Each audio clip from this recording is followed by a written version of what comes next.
First of all, I just think that we have to give a tremendous hakaras hatoyim to Dalia, the whole team.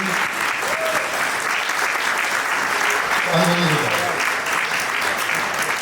He doesn't stop thinking about what can I do for parents. He doesn't stop, they don't get paid. They go door to door collecting money for this. They spend their Sundays trying to make it work, just so you can come and have the chizuk that you need. It's mind-blowing, the chesed that they're doing. So we really wish you all the best. It's chizuk lifetime. When I opened Home Sweet Home in 2003, which was really the beginning of my journey, so the boys, I knew one thing, that I had a house, and the house is going to have to be closed on Shabbos, because I couldn't watch them, and we can't leave a bunch of boys in a house for Shabbos. So the house was closed for Shabbos, and where they going to go? So they went to my house. And eventually, when they got a little bit housebroken, they went to some friends, and we ended up developing a large network of hosts that were able to deal with them. It wasn't so easy. Sometimes the host would come to me in the middle of the night or in the morning and say, they're gone, you know. It was an interesting journey. But one of the first connections to Yiddishkeit that ever happened for these boys, because we had in the house, we had no Yiddishkeit, there was no Shabbos, no Kamar, there was no learning, nothing was mandatory. The first entrance was that they came swiping. The first entrance to re-embracing the culture, even besides for the Yiddishkeit, was they came with me Friday night to my shul. And we were very, very, very lucky to have a shul that was led by our Rabbi Rappaport Shlita. And when they came, some of these boys had never stepped into a shul for years. There was one boy who grew up in New Square, and as he was walking into the threshold of the shul, he shuddered and he said, I can't believe I'm walking into this place. Never. I can't believe I'm walking into this place. And he's a big guy, and I just held his arm, and I walked him into this place.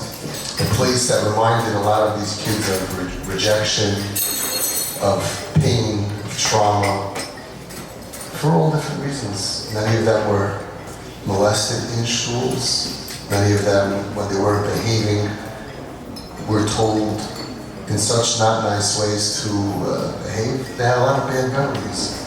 One of the kids who came in, and the first time he came to shul, he sat next to me, and the entire time he was in shul, his head was down and he stared at his shoes.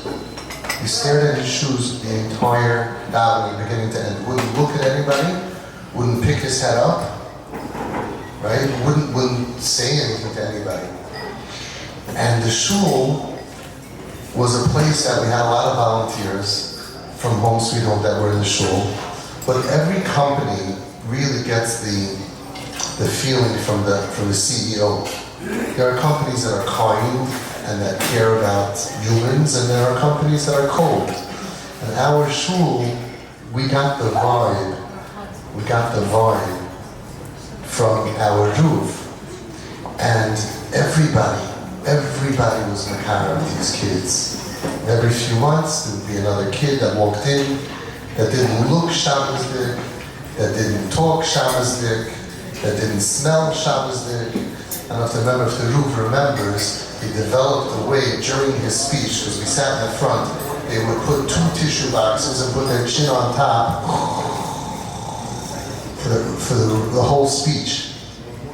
The problem was that the rest of the oil was pretty jealous of them, made it even harder for the Ruv, but the speeches stand for themselves, as you will see, and we don't fall asleep during those speeches, except for me, sometimes. So the whole vibe of the shul was a vibe of acceptance, a vibe of non-judgmentalism, a vibe of we accept you, we're happy to see you, and it wasn't a simple thing.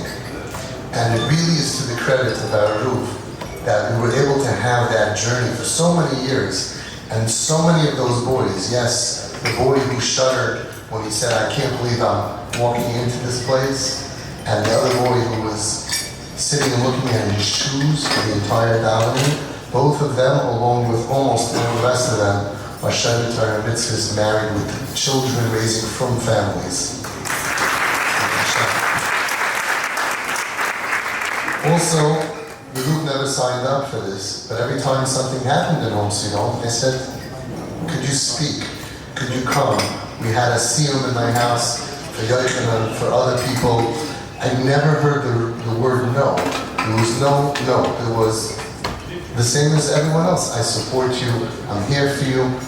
Well, I'll do whatever I can. So it gives me a tremendous pleasure to introduce you all to my very chushev Rabbi Rappaport, who came to give the Olam